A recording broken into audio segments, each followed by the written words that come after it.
to the Grind to Growth to Greatness podcast.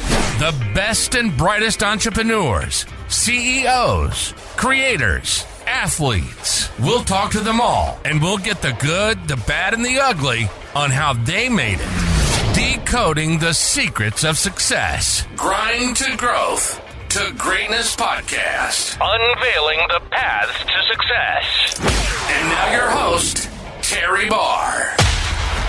And we're off. Hey, everyone. It's Terry Barr, your host of Grind to Growth to Greatness. And I have a special guest tonight. He is somebody I've gotten to know over the last 3 or 4 years. But until I started doing these interviews, I didn't know a lot about this person. But I am super excited to introduce you to him. His name is Chris Gorsuch. He is the owner of Real River Adventures right here in central Pennsylvania. I'm going to simplify and say he is a fishing guide on the Susquehanna and other places. So he's a river guy. He's a running river guide and fishes mostly for smallmouth bass. And I'm just really excited for you to hear his story. It's not all about fishing, although there's some great stories in here, but he came from an IT, we'll call it IT background, and worked for Bell Labs for almost 30 years. They did research and development for AT&T and some of these other companies, and we'll get into that in a few minutes. But in this area, he's married to his lovely wife, Doreen. They have 2 adult kids, Pam and Shane. They call her Pammy. Like I said, he spent about 30 years as a design engineer. And I tell you, I sent these questions out. I sent them to every interviewee, and Chris really took some time to give me the answers written out. So I had a great time reading these and hearing his story, but now I get to bring it to you. So welcome in, Chris. Thanks for being here. And I'm really excited about hearing your story and letting other people hear where you're at in your life, how we got here. So welcome in. Thank you. So I guess what we want to do, Chris, is we want to start out at the beginning. Tell me a little bit about yourself. Tell me where you grew up. Tell me about your family and how things started. So my family's originally from South Central Pennsylvania, and long before I was born, my mom and dad, after they were married, moved to New York State.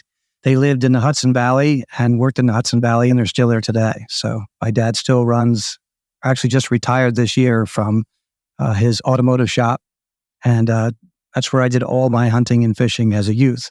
And then my grandfather, of course, from the Mount Union area, Huntington, Mount Union area, he would hijack me every summer and take me away from my mother for a week or 2 or 3. And we would spend our time fishing the Juniata River out of a homemade John boat that was built out of wood. We would usually build them around Easter.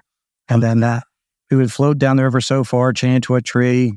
My uncle would pick us up, float down the river the next day, a little further, until we got to a campground at the bottom where the Susquehanna and the Juniata meet in Duncannon. The campground there is a riverfront campground. And at the time, it was owned by Leroy. Leroy, yeah. Okay. And our last time together, we would pour kerosene on it and burn the boat. Wow. And so you're like a modern day Tom Sawyer. That's what it felt like. Yeah. Cane poles. Wow. Helgamites. Very cool.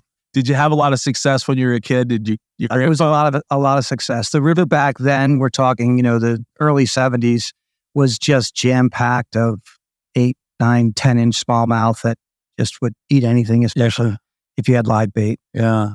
Well, I know that river, the Susquehanna River at least, has gone through some ups and downs over the past few years, and the fishery is evidently, and you can speak to this, but the fishery has gone through some tough times, and I guess it's kind of back on its way back up. But yeah, and nature seems to be healing itself in that department. I think the state helped a little bit with some moratoriums and catch and release only.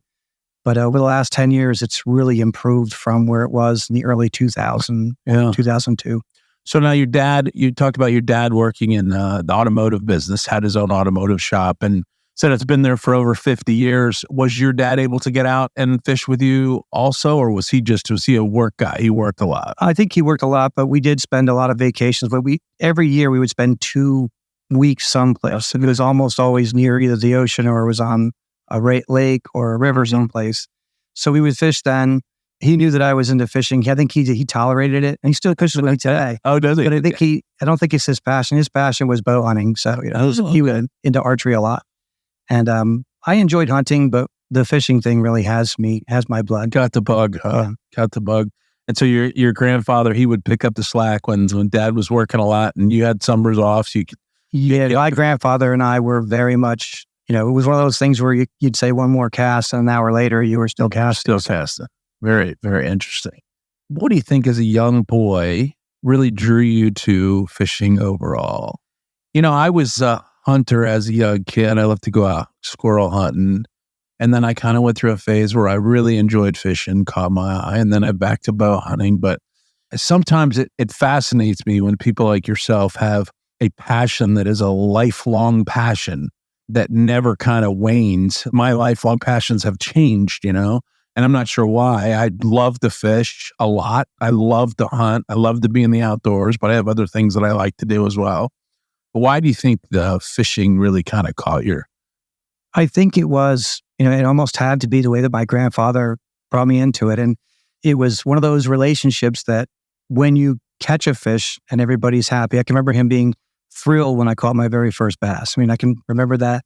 And I couldn't have been very old. And my grandfather, my aunts, my Aunt Barb and Betty took me out when I might have been 3 years old fishing for trout. And it's a fun story to hear from them.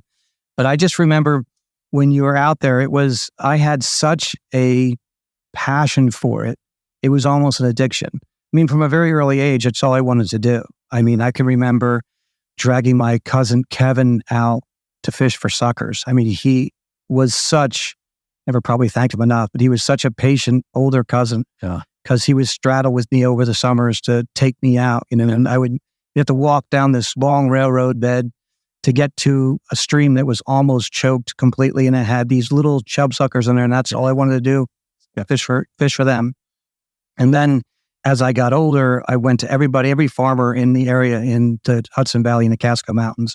If they had a pond, or if I had access to the river or one of the bigger creeks that led to the river, I was begging people to let me on their property to fish. Yeah. And I had a network, right? I spoozed with everybody. I would mow a lawn, or I would help pick fruit at a farm stand so that I could fish on these farm ponds.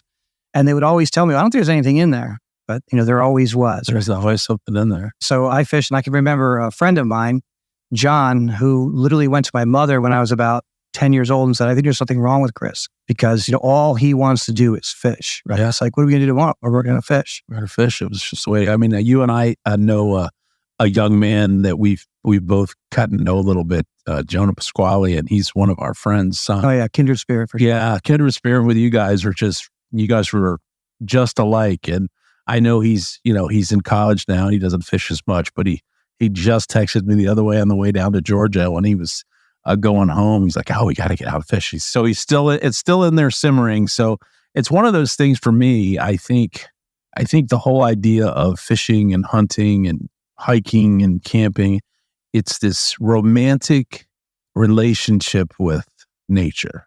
It is. And it's a calming thing, right? It's one, I really can't explain it to people. Mm. It's one of those happy places, right? And so I'm in my happy place, whether it's, on a boat, on a river, or if I'm out on a friend's boat, or when I owned a boat for the ocean, just being out on the water, there's just one of those things. It's just a very calming thing.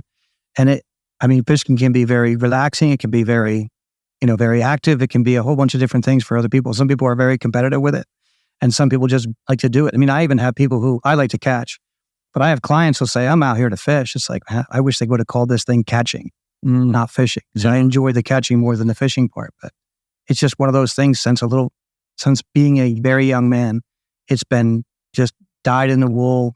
Doesn't matter what it's doing outside.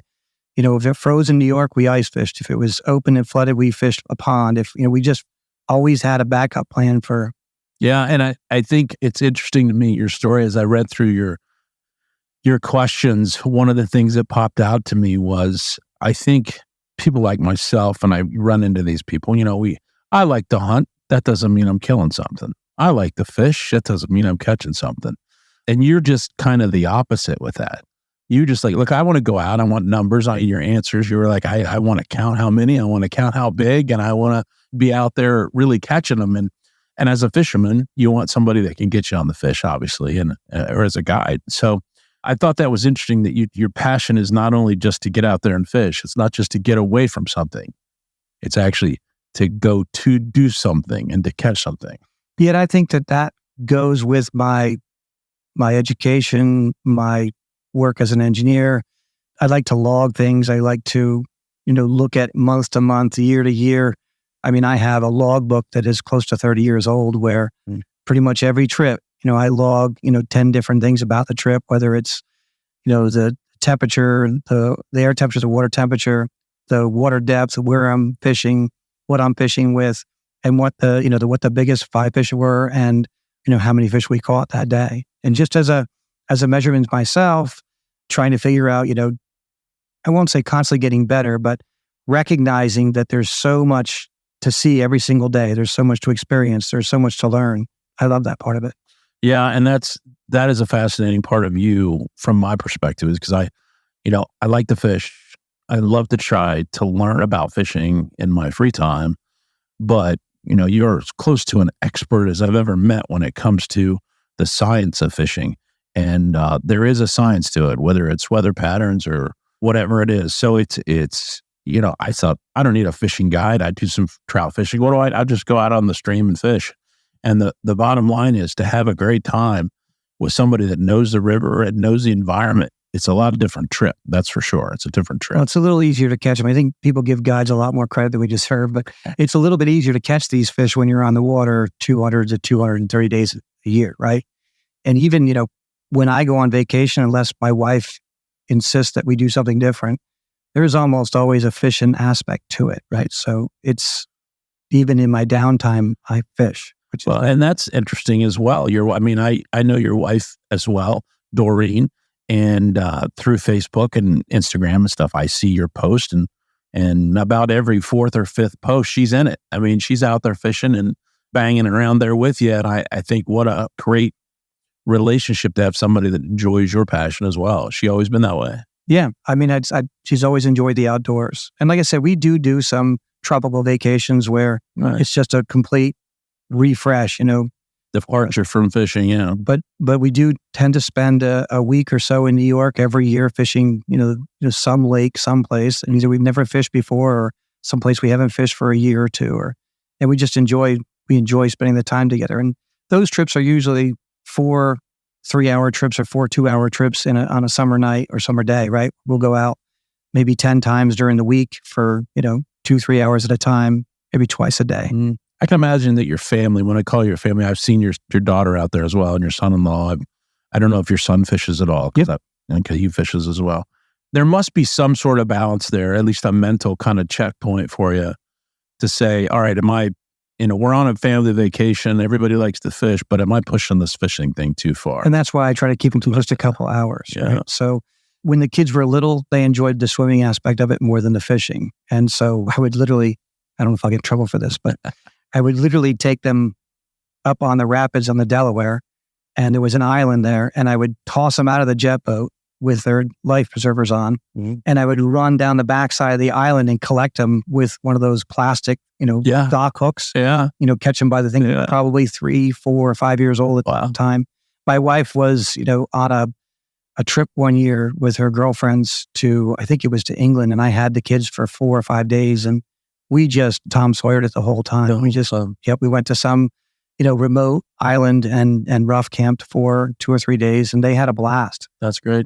I think the kids need to do more of that in this day and age. Goodness gracious, the quote unquote screen time that you're trying to limit your kids and even adults. It's incredible. But I want to talk a little bit about your time in school as a high school student, because it's a pretty unique story that you were part of the first computer lab in your high school. Is that right? So the DOS system really came to the public around 1981.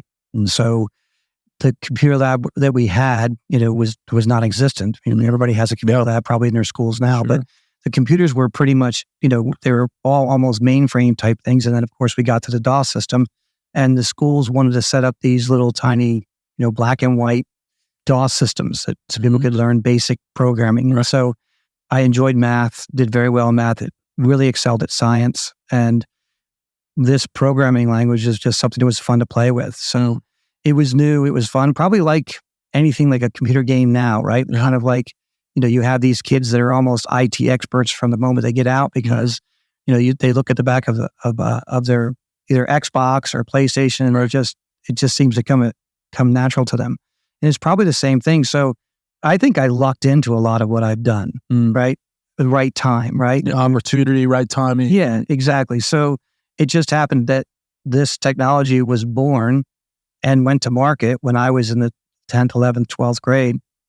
And so I was able to put, together a school lab. And with that, went to school to work on computers, to take some software classes, some hardware classes. And this seemed to be a passion. It seemed to fit, right? Anything that was mathematics seemed to fit, right? Well, it is interesting because I read a book and it was called Outliers by Malcolm Gladwell. I don't know if you've read it, but you'd probably be interested in it because it talks a lot about opportunity and timing. And some of the biggest software developers, back in the early 1970s, Bill Joy and Bill Gates, all those guys that were kind of on the cusp of computers, if you will. Wasn't necessarily that they were great at something. It was more that they had opportunity and they were on the cutting edge of that, that technology, just like you were I think Michigan was the first computer lab in the country, one of the biggest and best in the late 1970s, I guess. But when I read this book, it reminded me, when you send me your answers, it reminded me of this because you were kind of like, okay, I'm good at math, I'm good at science, and somebody set something in front of that really just kind of sparked your interest. It was new and it was upcoming, and you had the opportunity to be on the doorstep of that. What was that like for you as a student? Yes, I don't think it really hit until 3 years later, 3 or 4 years later. So, I knew I worked at a Ford automotive state dealership, painting cars or detailing cars or adding, graphics packages to cars, whatever needed to be done. And you work a lot of hours. And I remember, coming home, at 17 years old and blowing my nose and blowing all kinds of paint or primer out of my nose and realizing this is not the way to make a living, right? I mean, it's, God bless those guys who are out there in these days with the bakes, but they have to bake the paint these days. Yeah. And so I just knew that was something that I just, wasn't cut out for very long. And so I went to school, and while I was in school, we had computer labs, we had microprocessing was getting. Where'd you go to school? So I went to school at a tech school and then finished my school at Penn State. Oh, at Penn State, okay. Yeah. So I didn't start there, but that's where I finished. Okay. So at the tech school, 2.5, 3 years in, Bell Labs came in and they contracted a group of us to come and start to work this computer-aided design. And it was only at the time a couple of years old. And when it was CAD for those. It was CAD, yep. Yeah, okay. It was CAD engineering. And when I got there, I think they hired 12 of us that out of the class. And I finished my education through them. They paid for it. And we did a lot of community volunteering. And one of the community volunteering things, it was a Sacred Heart High School or Sacred Heart School or Catholic school, I believe. We put a computer lab in their school. Is that right? And so Bell Labs at the time paid for it and paid my salary and another. So you guys are like 19, 20, 22-year-old? We're 22 years old. 22-year-olds on the cutting edge of putting these labs in. And it wasn't anything fancy. It was just, it was a school. It was a Catholic school in the town that we were in Allentown. Right. And they needed, we volunteered. I forget what the name of the organization was, but my mentor at the time, Oscar Mercado, he was the connection to this school. And we did this for probably 4 or 5 years. We had a little computer lab and taught basic programming language. And I mean, you're talking back in the day when these things were just a box, TV screen.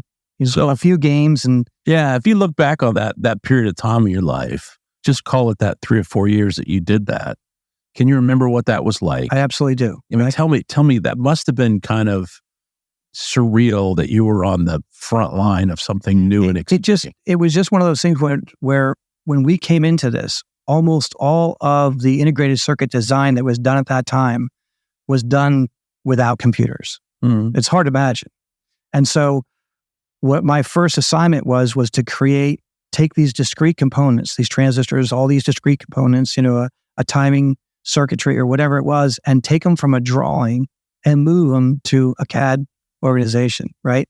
And then, I got to watch the technology grow, in 30 years from microns to nanometer technology. So I happened to be there. And like I said, I don't know that, you're the brightest and the best, but I got to be there when it was just emerging. So I got to do a lot of things with Apple. I got to do a lot of things with Texas Instruments. I did stuff for Bell Laboratories. I was working for and at Intel for a long time. So I got to do some government work. It was a lot of fun, and it was varied, and it was pieces of stuff. So, it was pieces of bringing the USB 2 market into the market. It was pieces of when Sirius Radio was first designed, my team did the first IC chips for that. So we did all the CAD work for that which now Sirius XM Radio. Mm-hmm. But at the time, XM was a competitor, and we were racing against them to launch satellites first and test our stuff first. So it was actually a lot of fun to be on that piece. And for a lot of the technology, like smart TV, paying for a radio station, paying for TV that was free, just seemed insane to me. But if they were going to pay me to do it, it's like, we'll do that. That's fine. Absolutely. But the way the technology worked, I think just because we were the first ones there, we were the first generation of it. Yeah. We really got the benefit. Like I said, don't believe it was the brightest people in the bunch, but we fit that need. And then as I got into management, I was able to go out and recruit from Penn State and pull some just awesome talent into our designer tools. And so it was a fun 29 years of my life, and I was very passionate about it. I mean, yeah, that was my next question. I wanted to, even you talking about it, now you're a pretty high energy guy to start with, but even when you're talking about it, you're recalling some of the things that you were involved in, and it seems to me that that was a very exciting time. And the other part of what you just said is I'm getting that as it's kind of a thread through all of my interviews is, and I feel the same way. I'm not really the smartest guy in the room, but it gave me an opportunity. Gave you the opportunity to bring in, and all of a sudden bring in all these really, these really intellectual study guys, or what do you want to call them, to execute what you're trying to do. I listened to your last podcast, and I really enjoyed it. What a tremendous story. But I remember him saying that something along the lines, he wasn't the smartest person in the room. And I had a mentor once that said, if you're the smartest person in a room, go to a different room. If you feel like you're the smartest person in that room, you go to a different room. You're constantly looking for challenges. That's interesting. That's pretty good. You want to keep on growing. And see, the passion that I had for it was incredible. I have some best friends to this day that still work where I was working. And I just lost my edge. I mean, that last couple of years. Tell me about that. Tell me about losing your edge. You use the term losing your edge. So you can stay, people talk about a golden parachute, right? I always call them golden handcuffs. So you're in a job that's paying you incredible money to do a job that you've been doing for years. And I didn't have the passion for it. So I don't think I was giving my team my best ever, right? So, I like to take pride in what I do. I want to do the best. I want to offer the best that I can offer. And those last 12 to 14 months were tough. They were tough because I was torn between wanting to fish. I was torn from wanting to do something different. I was watching a lot of friends retire and doing things that they really enjoyed. And I just looked at my team who was, working hours and hours and hours and hours. And I just didn't feel like I was contributing to the level that I had been contributing at all the way through my career. I was ranked very high, right? The people I worked for loved me. The customers loved me. I felt like I was giving everything I had. We would work 5, 6, 7 days a week. I would work 10, 12, 15 hours a day. It just was joyful. It was fun. I had a team of people that I worked with across the country and abroad.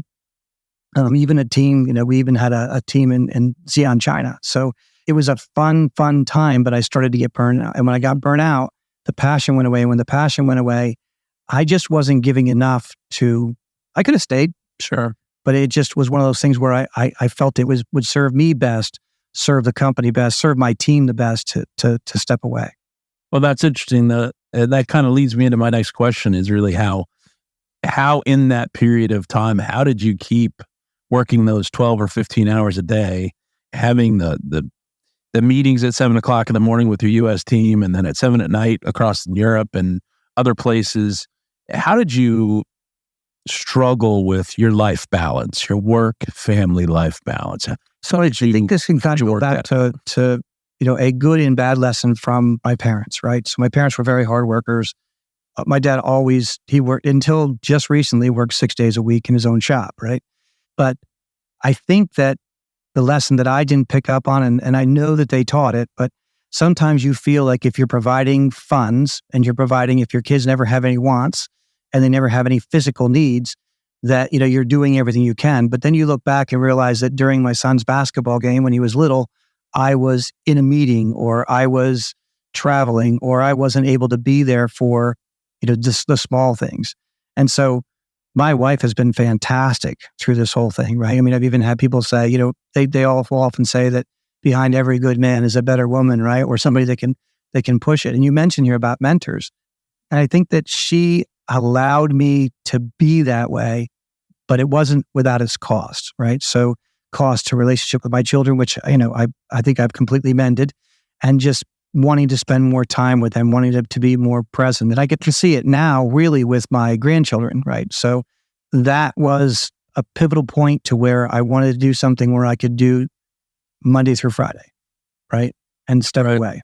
So the initial thought was, I'll go into the boating industry and I'll help design boats and work on boats, and I'll fish a little bit. And it was an absolute perfect fit. Yeah. It seemed to be a perfect fit.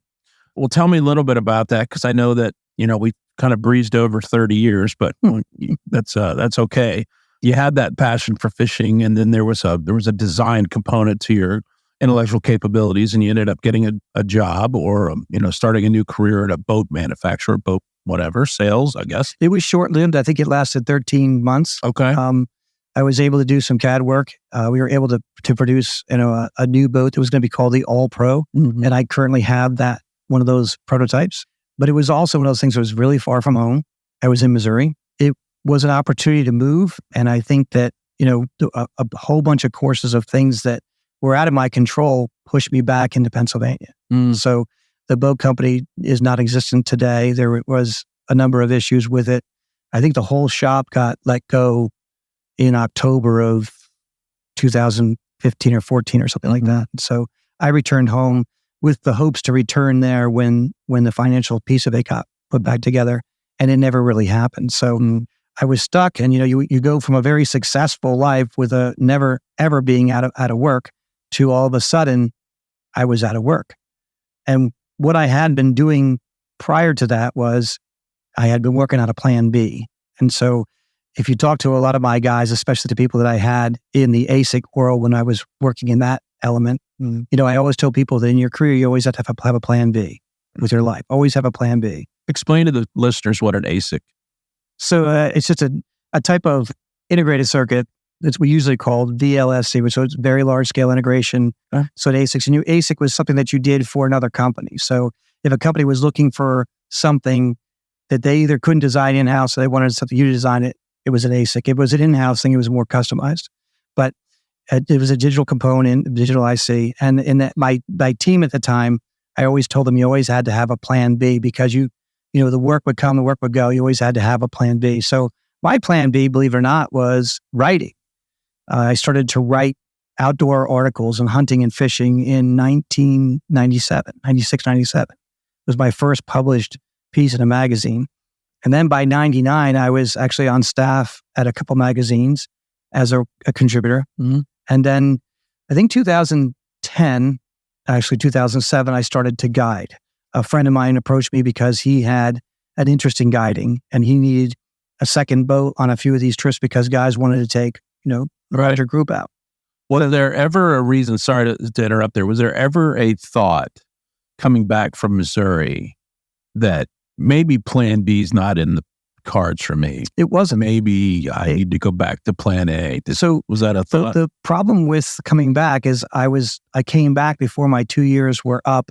The non-compete. A non-compete, right? Yeah. So they gave you a great sum of money to go find your passion. Yeah. And I was kind of stuck where the opportunity to go back wasn't immediate.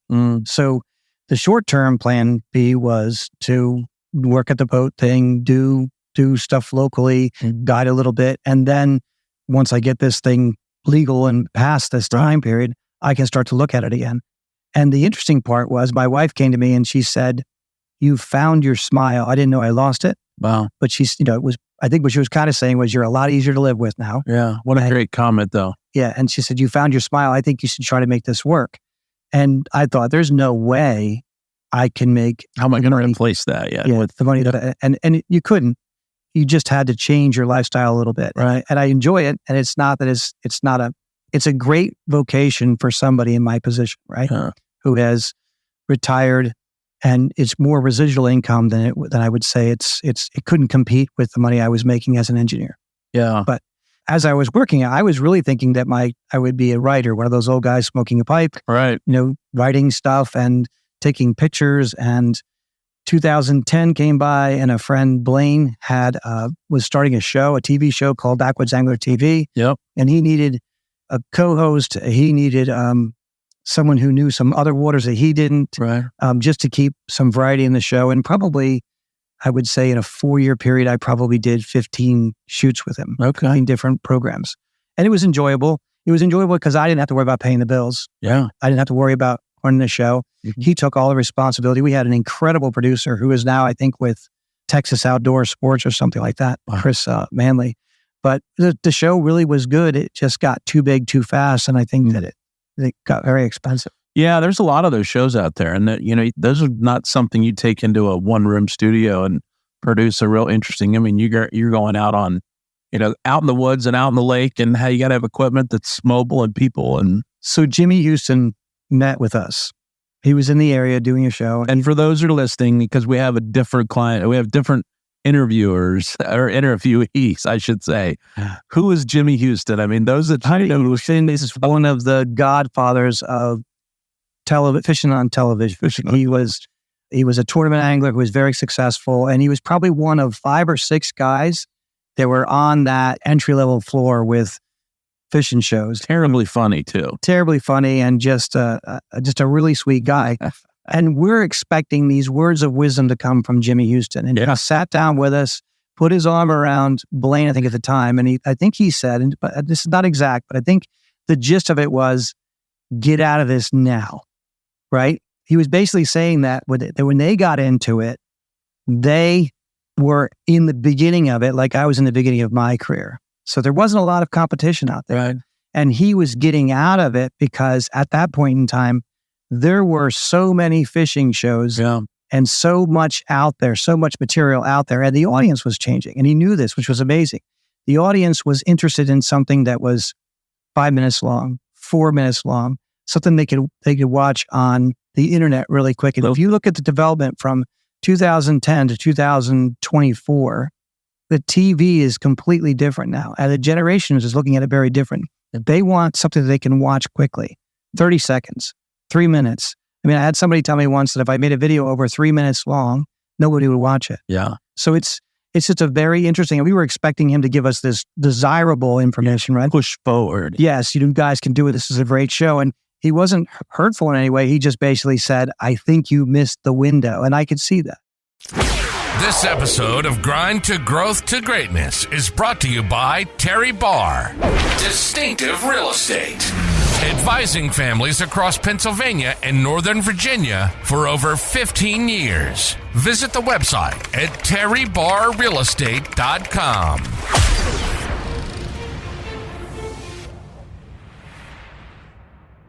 So let me transition a little bit into your guiding. I know that's really the period of time that I met you. I mean, we went to the same church for a while. Then I found out you were a fisherman. That was about the time our friend Jonah was getting into it. And I obviously didn't know how much of a fisherman, but that's when we started to meet. And you guide. And then I found out, he guides 200 to 220 days a year. And I was like, how does somebody do anything for that many days out of the year? What is your philosophy in your business? Do you have a general philosophy on how you run your guiding business? You said something very interesting in one of your answers to you, that you run a travel and entertainment business. Yeah. So, everybody fishes for different reasons, and everybody comes to fish for different reasons. So I view me as travel and entertainment. So every day writes its own story. Every client wants to do something a little bit different. We primarily target smallmouth bass, and I have people who come out to catch a bigger fish than they caught the last time, or are looking for a personal best, a PB, they call it, or PBS, right. Personal best smallmouth. Or they want to come out and catch, more fish than they've ever caught in their life. Or they just want to be on the river. Or they want to fish a new area that they haven't fished. So I don't like to go out. This is not to knock what anybody else does, but I don't like to go out of the same boat ramp every single day. I like to move around throughout the year. I like to be, we'll launch out of 15 different boat ramps through the course of. And that's also something, and you can throw this in there, but you spend part of the year up north and part of the year down here. Right. So that in itself is, it just fits my personality and it seems to fit my clientele. So I don't get bored out of launching out of the same ramp, and I'm not knocking anybody that does that, but I get kind of bored fishing out of the same spot all the time. And even when I'm up north, I have 26 miles of river to play around with. And if I get bored of that, I can just drive a half hour away and put it in a brand new water, and it feels new. Even though, what is the old comment? You never step into the same river twice, because it's never the same level, it's never the same day, never the same time period, and the fish are never operating the same function. So there's a lot to it that does it. My goal when I'm out there is to find out what they want to do and then make it happen. So do they want to learn a new technique? Do they want to catch a bunch of fish? Do they want music on the boat? Do they want silence? Do they want to just have a fun time being out there, and catching is secondary, which is hard for me to comprehend. And I was going to say, is that a hard thing for someone that's so specific in his work and so specific in his passionate endeavors? Is it hard for you to look at each individual client through their eyes, or did it take you a while to figure that out? It absolutely did. So, I have a few different stories, but I can remember. There's 3 stories in there. The story that I love the most was slow to anger. You put it, slow to speak, slow to anger. Yeah. Which was amazing to me. So the story that made me change my views came from one of my partner guides, Carl, who basically said, you realize that not everybody has experienced the 50, 60, 70 fish day. And it's not necessarily important for those people to catch, 100 fish in a day, right? And it's not important for them to catch, a 4.5 or 5 pound bass. Sometimes it's just important to go out there and have the day they want to have. And I really didn't understand it at first, but I happened to be hosting largemouth anglers from out of state. And they came in, and it was during one of these times where I had just been killing it. Like I'm just, the fish were cooperating. Right. And they arrived, and the fish were still biting good, but it wasn't the same. And I could feel it in my spirit, like, what's going on with these fish? We should be at 10 or 15 bass an hour. Why am I at 7 or 8? And I remember actually getting really caught up in it and getting upset. And to beat all, the fish were in the more 3 to 3.5 pound versus the 4 pound range. So I was getting like a little bit anxious in my spirit. And one of the guys said, "This is a monster bass." And I could just tell by the way the pole was bending that it was just an average bass. But I started to listen to them. And every time they came in, they were hooting and hollering and talking about how hard these fish pull. And at the end of the day, I was about to apologize that the fishing wasn't as good as I had hoped it would be. And before I get the words out of my mouth, there was a pause. And I don't know if it was a spiritual pause or just a luck situation. Right. But the one guy said, "I think this is one of the best days I've ever had fishing." Wow. And it hit that I can't live out what I expect, my expectations are what I expect. I have to live out what their expectations are. So yeah. And it's one of those things where I could have ruined their expectations by saying, "Oh, I'm sorry, it wasn't as good." It's like, it wasn't as good. So I just kind of let things happen and kind of go through that. Well, that's a perfect story. And there's a lot of parallels between that story in itself and what I do. And, I'm in the real estate business. We sell real estate here in central Pennsylvania and Northern Virginia. But there's a lot of times that I have to reserve my own thoughts about a property to really see what that customer thinks of that property. It's interesting because every customer is looking for something different. Every customer has different expectations. They have different tolerances. They have different likes and dislikes and needs and wants. And it's not my job to put my needs and wants or my likes and dislikes or my expectations on them. It's my job to ask the right questions that are going to solicit that information so that I can see that property or that potential property through their eyes. And that's what that story to me just jumped off the page at me when you said that to me was, here you recognized that your house was different than their house. Your experience and your expectations for them was different than their expectations were for themselves. Right. I thought that was amazing. It was. And I think actually, having bought a house and sold a house and hopefully buying a house soon at your guidance, I see that, I always tell my wife, Terry has mad skills. Mm-hmm. So the slow to anger story is a very humbling story, right? So it's rare for me to have somebody show up late for fishing. Mm-hmm. And on this particular morning, the client was about 15, 20 minutes late. And right. I was getting a little bit aggravated because I wanted to be the first guy out. I wanted to take him to this one spot that I knew had some great fish. And he loves to throw top water. So I thought, getting an early start right. would have really helped. And he showed up and instead of bringing his regular partner, he had a young man with him. And which is great. I love when to meet new people. I love having kids on the boat. And he was probably, I'd say 16 years old. And I had just got in a brand new shipment of these Daiwa reels that were just hot press. Yeah. Literally the cat's meow. Yeah. It was, it was a brand new year for their LT series. And I had waited forever to get these reels in. And for those that don't know, a reel like he's talking about, you can pay $50 for a reel and you can pay $1,000 for a reel. So the reels you're talking about are $300 or $400. Right? They're probably close to $300. Yeah. So this was, I like to have the nicest equipment available, but not so crazy that the clients couldn't afford it if they wanted to. Right. So I try to keep my rod somewhere around $250 to $300. I try to keep the reels somewhere around $200 to $300. So it sounds a lot, but it's one of those tools for it, and they can get a chance to feel, sure. what's the difference between a $200 setup or a $600 setup. So I had these beautiful setups, custom rods, and this reel on. And I could not wait to get this person's view on it because, he's a consummate angler. So we get on the boat, and the young man is fishing. He's very quiet, and he's enjoying the heck out of the day. He's catching fish, but I noticed he had a very strange way to cast. Right.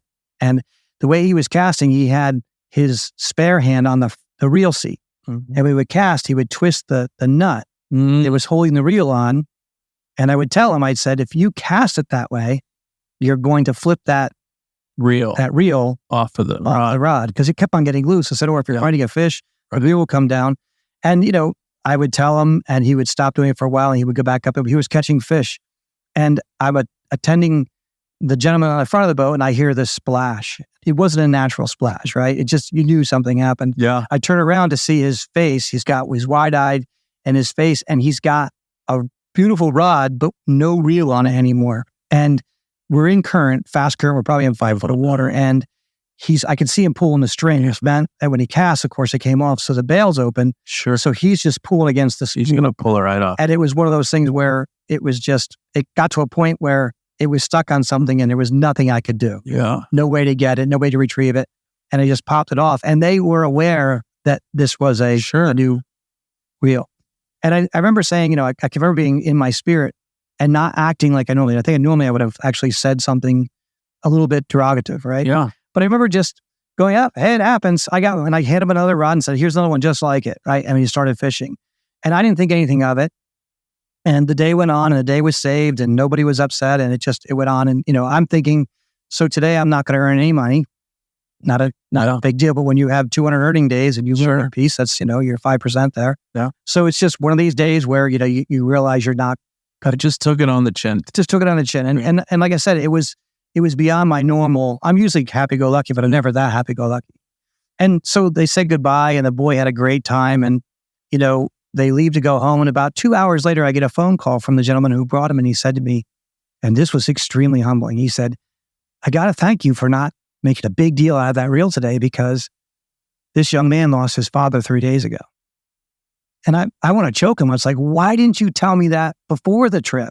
Yeah. Right. And I don't know if I didn't allow him to tell me or was it a comfortable conversation, but had I reacted in a different way, I could have turned that day from being a success to a failure just in my my own spirit because I lost a $275 reel. Which probably anybody from the outside looking at it would go, yeah, he had every right to get angry or every right to be upset or whatever. But the perspective of that day was this boy lost his father. I lost a reel, which I can replace in weeks, right? I mean, I can literally put it on, it's on back order. I can literally get another one in 2 or 3 weeks. So it was very eye-opening to me that everybody comes and steps on that boat, has their own problems, has their own things, and they're there maybe not to escape it, but to enjoy the day away from phone calls or away from customers or away from people like me, Terry. They're looking for a house going, Terry, come on, man. I mean, that's what fishing's all about for a lot of people, for most people, for me especially. And so putting my customers first, trying to understand what they want, and the fact that, I've learned that for me, 95% of my business is repeat business. I mean, most of my clients are 10-year clients that come 2, 3, 5, 10, 15 times a year. Yeah, I when I read that story, I didn't know where it was going. And when I got to the end, I'm just like, what another example of our need as people that serve others to listen very carefully to those people, what they're saying, what they're doing, and then not get caught up on our own perspective. And you said something when you were talking about, one of my questions is, what do you value day to day, from professionally and personally? And your answer to me was, it helps. It helps that I love what I do. And you said few people enjoy going out on the rain on those cold days. And to go through that, I explained to my clients that for nearly 30 years, I looked out of my beautiful window wanting to be outside. And now that I am, I take it all in stride. It's my perspective. And I thought that was interesting because I'm not sure a lot of people can get to that after they make a change. When it's cold outside and there's snow on the ground, we want summer to get here. And then when summer gets here, it's 100 degrees. We want winter to get here. But as a kid who grew up, in a very rural area, think farmlands, think miles and miles of woods, think of streams and ponds, and literally disappearing for 8, 9, 10 hours a day, like we did when we were in our youth. And then taking a great job and having a beautiful office and having great people to work with, and looking out of this beautiful, castle of a building outside. And all I wanted to be, even though I was in air conditioning, was just to be outside. Right. So now, if it rains or it snows or it's windy, I just, I got to enjoy it. This is what I wanted. It's just, this is what I wanted. The other thing people ask is, everybody guides a different way. Everybody has a niche. I don't fish when I guide. I will fish if you want to see how to work something properly, or if I think you're doing something different, or if the bite just kind of all of a sudden stops and I'm with just one angler, I don't have two rods in the water, I'll help fish a little bit. But my feeling is that if I'm fishing, I'm not paying enough to what you're doing. I'm not watching you do something wrong or right that I can learn, or I'm not paying attention to how I'm running the boat. Maybe I could run the boat better. And the worst part is I don't want to take a fish from you. I think that poaching a fish from a client, to me, I never want to be the person that catches the longest or the largest or the heaviest fish. Right. So especially if they're paying and they really want to catch this fish, I would rather let them throw 20 times wrong to a spot and coach them to figure out that 21st cast to get that fish, or even let that fish that I know is there go. Because I don't want to. What drives that? What drives that in you? I think I think it's when I was on guided trips, I always felt that the guys that I enjoyed being with would say, "Hey, Chris, I've got this fish I want you to catch," or "Hey, I've got this spot I want you to catch it." And so I've been with people who are either miserable on the boat, right, or they've got to make a living, and you're their living right now, and they're just miserable. And then you have some people that you feel like they're taking you out as a fishing buddy, and they're fishing with you, and they know where the fish are because they're on the water 200 days. So of course they're going to catch the fish. And again, everybody guides for a different reason, and I'm not knocking people that do it. But for me, of course, it just feels like I get plenty of time to fish on my own, right? I live on the water. Yeah. So if I want to fish in the evenings, or I want to fish on a rainy day that nobody wants to come out, I can go fishing. I don't need to be fishing when I have clients on the boat. And so I tell my guides, and I have a great support team of guides that work with me. I tell them that the only time I want a rod in your hand is when you're handing it to a client. Yeah. Right. Do they accept that? They do. I think they understand that they get to fish whenever they want. 2 of them are reaching or at retirement. One is just a few years away, and the other one runs a campground business himself, so he gets to fish whenever he wants to. So I think that they get it, and they can choose how much they want to guide versus how much they want to fish, just not at the same time. Yeah. And, the other thing is I've always felt that you needed an incentive to work hard. Sure. Right? So my guys are not crazy about the 10 fish rule. Did you ever tell the 10? No, tell me about that. So the 10 fish rule is if you're on my boat, you and your partner, if you can't catch 10 bass in an 8-hour trip, I'm doing something wrong, right? So I'm either not running the boat to enough places or I'm not educating you enough to do it. If I have to catch 9 of your 10 fish or 7 of your 10 fish to hit that target, that doesn't count. So I tell my guys, if your clients don't catch at least 10 fish, which is usually for you, I mean, the numbers that you bring in are incredible. If you're not capable of doing it, then the day goes to a $50 fee versus our full fee. So the $50 covers your consumables and your fuel, but your client either reschedules or how about that? Gets their money back because you're a pro. Well, you're providing a service, and there's days of fish you just literally won't eat, but at least by running around and trying to hit that, I know you're working and not sitting in the same spot all day long, trying to conserve fuel, or because you're tired from a long night or not feeling well, or whatever the reason is that you're not working for the client. This makes you work for the client. It gives you a little bit of anxious thought. Can I get these guys to catch them? Because not everybody steps on the boat is as skilled as the guys trip. Right? Well, I've been on your boat a couple times, at least twice, I think, if I'm remembering correctly. And I don't know if we caught 10 or not. Probably as a boat, we caught 10. I must have caught. You were there in one of those dog. Yeah, no, it was crazy. Days. It was crazy. It was dog days of summer, and it was hot, and we didn't catch much. But my memory of that trip was not the fish. My memory of that trip was, this jet boat going over 4 inches of water up and down the river, trying to find different spots. And so I can speak directly to that. If we don't catch them here in the next, 10 or 15 casts, we're going up to another spot, and we'd go up to another spot, and we'd try to catch them there. And the experience for me as a fisherman was that it was getting up early. I have pictures that I took on the way out in the fog against the mountain, just flat out beautiful. And that, for me, that's part of my experience. For a young person, a kid, it's like, I want to catch the biggest, I want to catch the most, maybe. But I think as an adult, that's where I get the most joy. And so going out on your boat on one of those dog days that you're talking about was, even though we didn't catch a lot, was some of the most fun I've ever had. I don't know if you remember this or not, but you had been fishing with a reel that I had never seen before. It was, and I had commented on it a couple of times. And then when you tried to pay me for the trip, I said, no, that's okay, pay.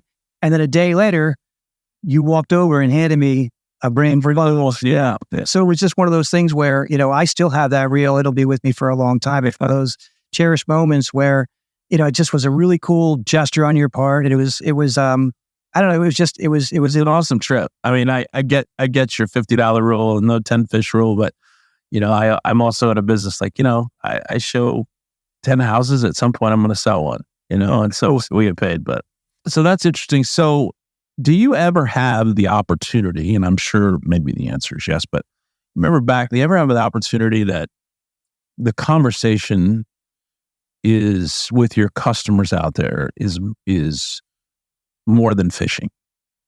The person that wants to get away, there's a lot of people that I'm sure that you serve that's what they do. They come back 3 or 4 times because they love to fish with Chris, and I love it.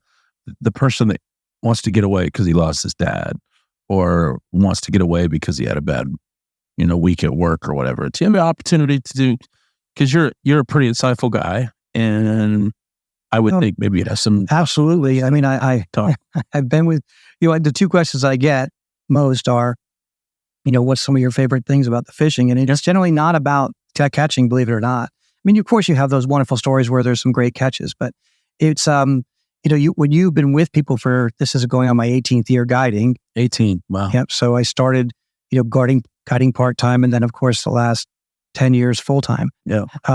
The interesting part is that you get to know people, you get to know their families, you get to know the hardships, you get to know, lost loved ones, a parent, a spouse.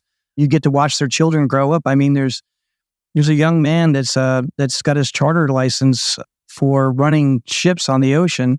That he was a young teen when I first met him. So you got to fuel his passion, enjoy his passion, watch him and his dad react. Just watch youths that were literally 8, 9, 10 years old that are now graduating from college and and moving on to their lives. And you get to see them and, it's like, I can't believe you grew 3 foot since the last time I saw you. But you do have these conversations. You do have, there's always these, I try to limit my political conversations on the boat because, of course, but there's always a spiritual element to it. There's sometimes when you can just tell someone's not having the best day, and then you learn that there's something that's going on in their life that's just very, very, very tough. And you don't realize that you say anything or do anything, but you get home and there's an email that comes and says, hey, thanks for doing this. Or I'll have somebody who's having a problem with their spouse or their child or their father or something like that. And you might have experiences you can share, right? And you're not trying to mentor or coach, but you might give an answer or a suggestion that they might take to heart and it might work. It's just one of those things where sometimes I feel like a therapist out there. Yeah. Well, that's what I kind of wondered. I wondered if that's an opportunity. You're out on a boat, you can't run. Well, this is another thing where, you have people out there and you realize you're on a 20-foot boat, which is a pretty large river boat. Yeah. If you have 3 people on a boat, do the math, you're 10 foot away from each other. All the time. Right. So, and it's 8 hours, usually 6 to 8 hours fishing. So, you have to, I never want to take the oxygen out of the boat, right? So I want to keep the day going well, keep the conversation up, unless the person wants to be quiet. So it's just kind of reading the room. Yeah. And I've always been able to do that. I've always been a very good read the room kind of guy. Whether you're a seasoned angler, want to introduce your grandkids to fishing, or just want to spend a day on the river chasing your personal best, Chris Gorsuch of Real River Adventures is your go-to guide for tight lines and fishing adventures. Booking now for 2024. Go to realriveradventure.com or our Facebook page for daily catch reports.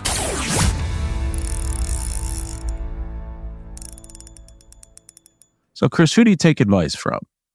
We all think we know everything, but when we really get in a pickle, there's a few people that I go talk to, a few people that I go garner some wisdom from.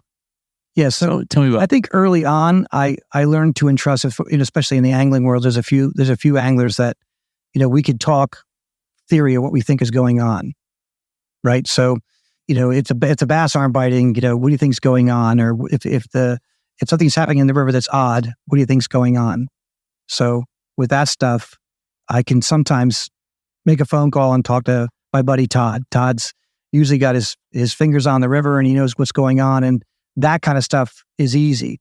When it comes to the business aspect of it and the financial aspect of it, or I have different people that I can kind of go to. I have people from my old vocation. Stomping grounds, yeah. And I have, of course, I can talk to my father about things, and I can talk to older clients about, certain things. And it's just, I have a fairly good network, but I don't think I have any one person at this point in time that I would call my mentor. I think the role has switched a little bit for me, where Sure. I think I've become the mentor for the younger guides and people who, when you first start to do it, it sounds crazy, but the idea of getting somebody to catch fish, especially if they're not really good at, if they're not the best angler in the world, Right. it can be a very tough day. Or if someone is preoccupied or going through something. So, being able to talk that person off the roof, so to say, I think I end up being more of the person who mentors now. So I had a lot of great people in my life that helped, that from a boating perspective, Tom Snyder has been wonderfully helpful over the years. I don't think I could have done this without his help. There's been people that are guides that have been guides forever that have been just wonderful. Ken Penrod is pretty much world renowned, and I can remember him. What is he world renowned for? So he's one of the guides who's been guiding for close to 40 years, if not more. He runs a guide service. I don't know if he's still guiding or not. Didn't see him this past year, but I can remember a dozen years ago when we were both launching at the same time. The river was high, and he came up to me and said, "Hey, you're Chris, right?" And I didn't even expect him to know me from anybody. And it might have been more like 20 years ago, Right. but it was a long time ago. And he gave me some real great advice, gave me some positive feedback.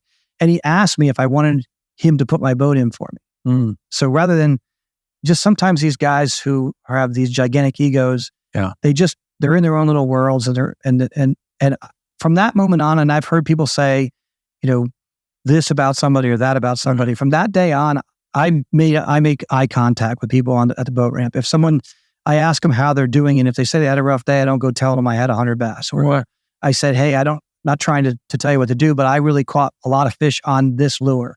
Try this lure. Yeah. And you wouldn't believe how many people that I've met, again, that I don't even remember even doing that said, yeah, I remember you gave me this, or you told me to go over there and fish, and I caught a bunch of fish. And it brought business, because when someone said, hey, what guy do you want? What guy would you use on the river? He goes, well, I never fished with him, but I know everybody talks highly of this person. So I like to make eye contact. I like to talk to people. I don't like to puff my chest out very much. I mean, some people, I even tell people sometimes, fishing the river, we're all starting from the same position. Well, it's interesting. You had a good quote that I read, and I wanted to read it, and it's about humility. It says, ego is an important part of competitive fishing. However, being confident does not exclude being humble. Believe me, being outwitted by a fish with a brain the size of a pea is just the tip of the iceberg. I thought that's pretty good, because you can get outsmarted by a fish every day. I get some people on a boat who automatically think that I'm going to be arrogant or something like that. And I said, listen, I have my days too when I'm outwitted by an animal, right, that has a brain the size of a pea. So let's not give me more credit than I deserve. Yeah. Kind of getting down to the end a little bit. How do you navigate? And you can boil it down to business, you can boil it down to personal, both, separate, put them together. But how do you navigate the gray areas? And I mean, I look at gray areas in that, this is white and this is black, but I'm not sure about this area here. And part of me in my business, the go-to is to evaluate the gray. If I can't figure out which way it should go, then I get some advice. But how do you navigate those gray areas in your business and personal life? It's actually a great question. And I may be interpreting differently, and I apologize. I know it's stop me if I am. But for me, the gray areas are, just because you can go fishing in bad weather or bad conditions doesn't mean that you should. And what I mean by that is, yeah, we could probably catch fish, but is it safe? Is it a wise move? So I have two older clients, and they're just wonderful. Tom and Ralph, is their names. They will go out fishing if it is sleeting out and the river is at action stage. So I've learned over fishing with them for 10 years to say, guys, it's not safe. And that's all I have to say. But it took me a while to learn what their triggers were, because they're saying, are you telling me we can't go fishing? It's like, no, I'm not telling you we can't go fishing. I'm telling you we shouldn't go fishing.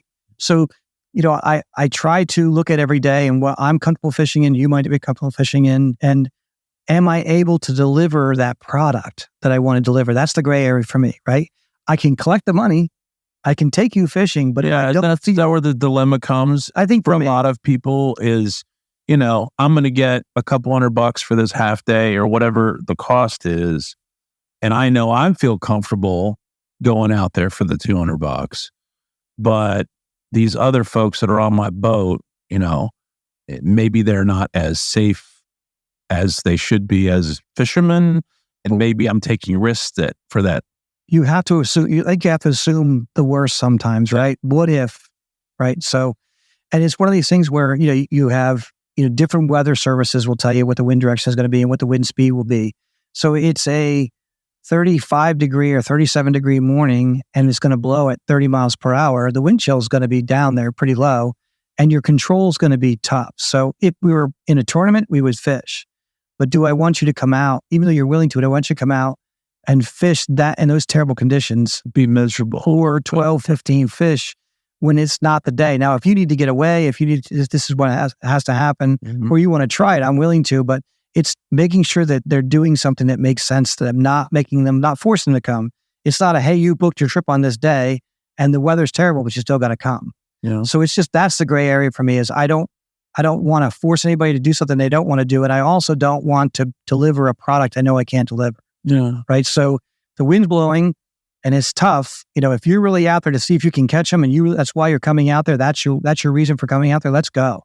But if you're really thinking that you're going to be warm in this situation or you're going to be miserable, once I launch the boat, it's more difficult to turn this off. So I'd rather not have you drive the hour and a half, 2 hours. It's good about knowing your content. Yeah. And that's the gray area to me, is sometimes doing the trips because I want to buy, my new equipment, or I only have 200 working days. Right. It's being smart enough to know that when you don't think you're going to be able to deliver that product, that you don't push the That makes sense. Yeah, no, that makes a lot of sense. It's integrity, right?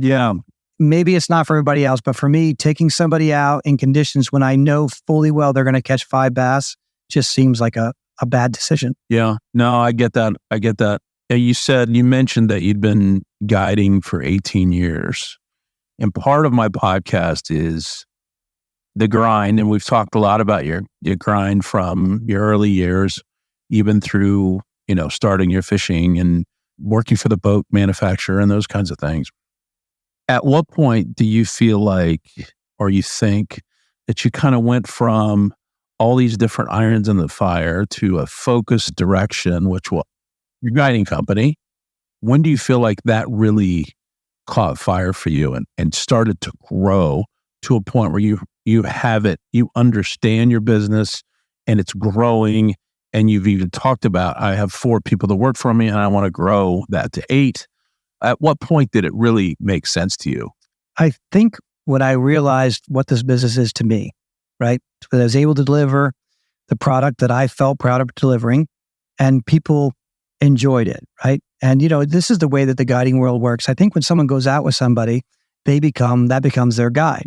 Right. And they never really know anybody else because that's who takes them fishing. They're comfortable. Yeah, they're comfortable with it. And that's probably, as long as that person never moves on, they'll probably be the only person they ever go out with. And then I have people who literally want to learn from everybody they possibly can.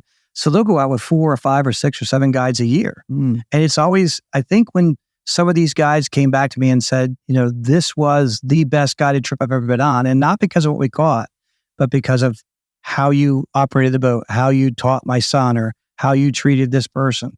And I think that when that click happened, when that moment happened, I realized that I had something. It wasn't just the fishing experience. It wasn't just the boat. It wasn't just me.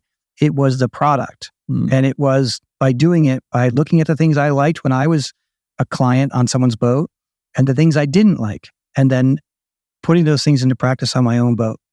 So I think the feedback and the fact that literally 95% of my business is repeat business. Usually by this time of year, I'm booked solid. So we're in January and I probably have 150 of my 200 plus days. Is that right? Booked. Wow. And that's not me. I think it's the craziness of the clients, but I'll take a little credit if I can. You have to dig a little bit at the experience that you're providing. And I know from my own experience with your company that I had a great time. And every time I think about it, I've had customers say, I want to go fish. And I'm like, I got to send them with Chris because, they're newer. They want to learn how to fish. So my experiences have always been productive and fun. And, I certainly will be doing that again. But let's see here. That we're almost done. But there was one question that was interesting to me. And it's probably one of my favorite things was, it says, what's the future hold for you? What's next for Chris? And you kind of laid it out and you kind of said, well, 15 years ago, it was a remote assignment somewhere. Yeah. 10 years ago, it was just, literally 15 years ago, I honestly thought that I would be in either Europe or Asia. Yeah. And I would take a big contract for an engineering firm and I would do 3 or 4 years and get a great golden parachute. Yeah. And that's what I honestly thought I would be doing. Yeah. Right. 10 years ago, literally, I thought that I would be, building boats and designing new boats and working on stuff. I had a true passion for it. And, the door closed, right? And you talk about, I was devastated. When that door closed, I was kind of devastated. I thought I really had a niche in it.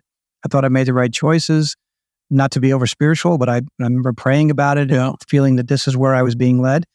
And who knows what road you take, what doors close for another one to open. But it does take, and that was a very humbling time. And there are plenty of humbling times where without those experiences, I couldn't have gone to the next step. Right. Yeah.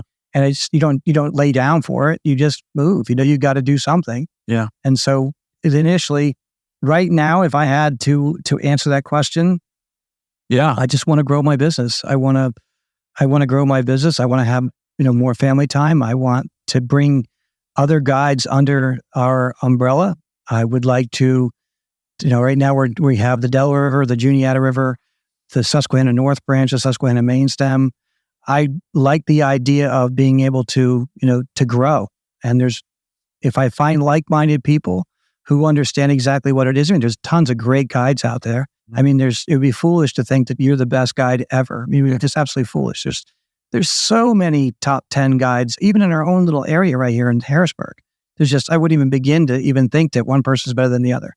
But when I find like-minded people and watch them grow, I mean, I have he's not a young man, but new to guiding, but he's been in the industry for over 30 years. He's been in the outdoor industry, fishing, hunting, and he's been a fisherman, and he's been a professional fisherman, and he's a tournament fisherman, and he's on my team, and we're good friends. And this was his very first year, and it was so exciting to watch him blossom. Just exciting to see, him go through the ups and downs and really succeed. And man, if I had, 3 or 4 more of that person, I would be the most blessed business owner in the world, believe me, because it's wonderful to watch it happen.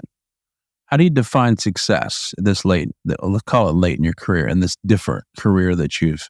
Well, quite honestly, it's not, I've never really been driven by money. I know it sounds crazy. We all need money, and I want money to survive, and I want to be able to do the next things, and I want things for my family, but I was never driven to money, and I can explain that. In my engineering jobs, I would volunteer for projects that were like B projects, things that my managers or would be the director of North America would not necessarily want me to do. Right.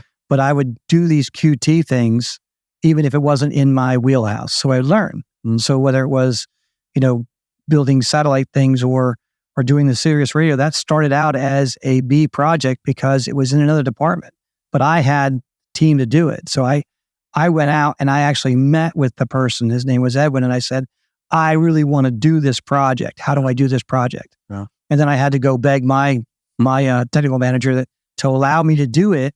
And his thing was, you can do anything you want as long as my products get priority. So it was one of those, when I got into it, I had to work longer hours. I had to assemble a team, and it was a very good learning experience for me. But that was me, right?